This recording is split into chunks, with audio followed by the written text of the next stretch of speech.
What are the responsibilities of a worship leader? Maybe you've asked that question before, or maybe you've found yourself wondering, what does a worship leader do during the week?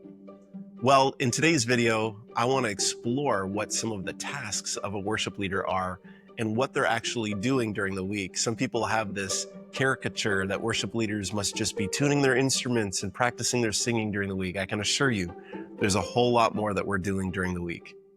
Well, my name is Travis. I've been leading worship for over 25 years, and I'm really excited to be able to answer this question today. What are the responsibilities of a worship leader? Well, the first thing that I want you to know is that worship leaders are spiritual guides.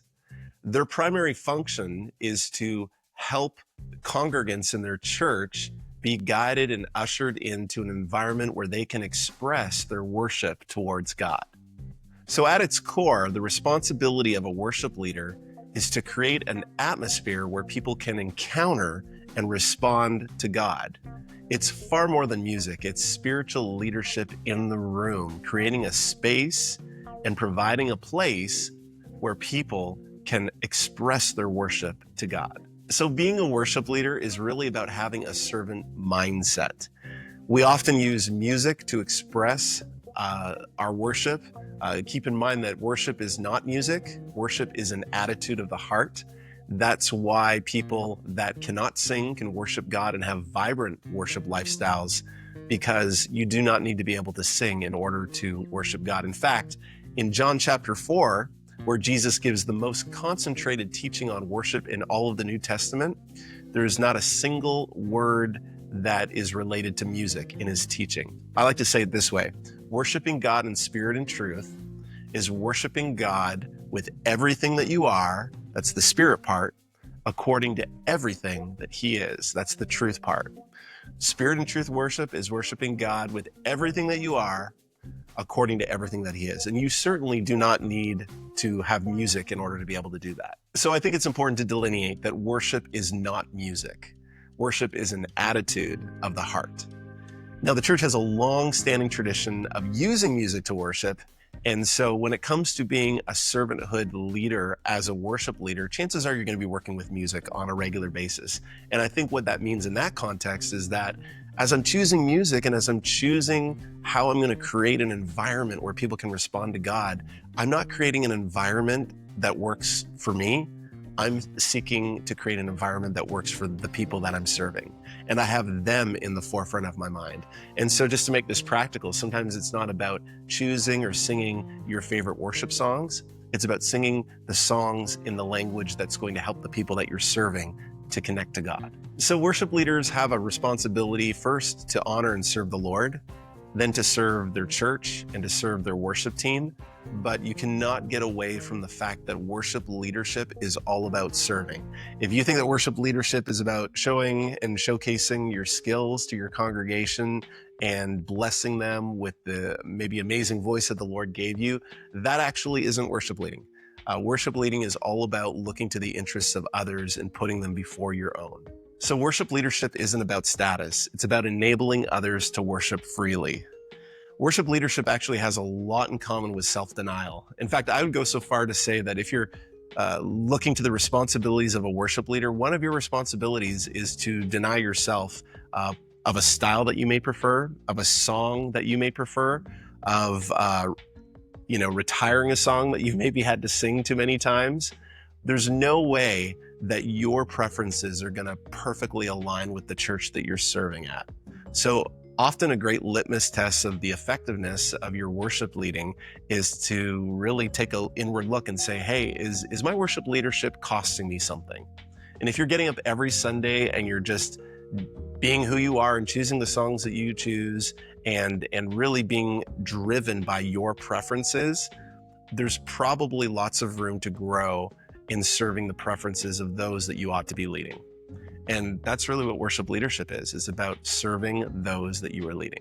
Another responsibility worship leaders have is to be musically prepared. That can actually go on autopilot so that you can really do the job of a worship leader, which is not to read notes on the page, but to read hearts in the room and to really be talking with the Holy Spirit and be sensing what he's doing in the room. You can't do that if you are worrying about what chord is next. But if you are well rehearsed, you should eventually, over time and many years in the woodshed and practicing, be able to put that into autopilot to do what God has really called you to do, which is to lead the band and to lead the room. Being musically prepared doesn't mean perfection. I've heard it said before that excellence isn't about having the best, but about doing the best with what you have.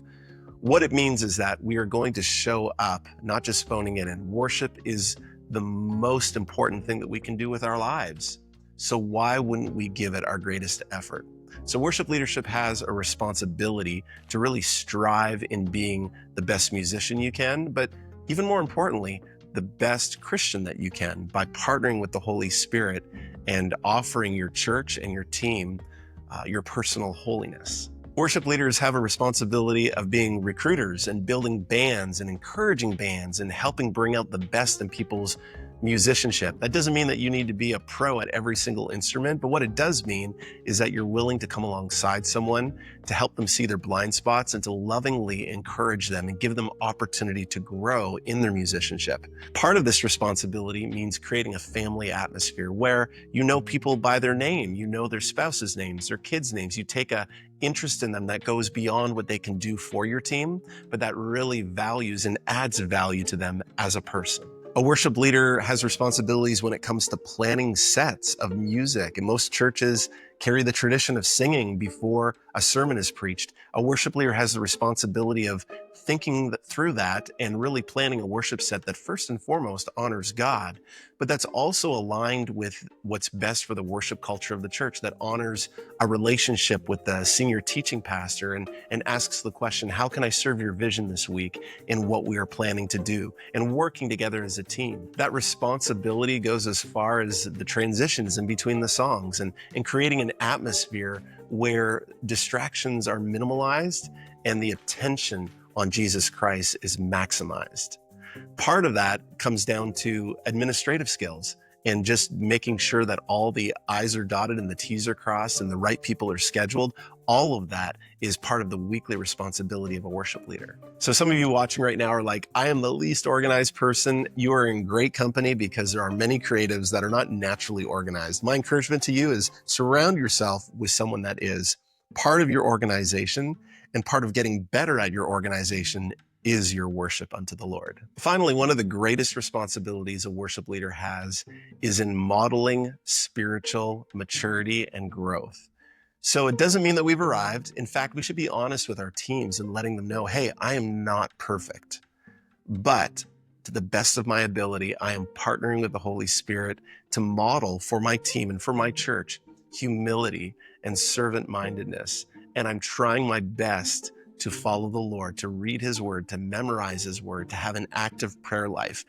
I want to be limiting any duplicity in my life. I want to be the same person off the platform that I am on the platform. The truth of the matter is this: your transparency and vulnerability and willingness to be known off the platform will speak so much louder than any song that you could ever sing.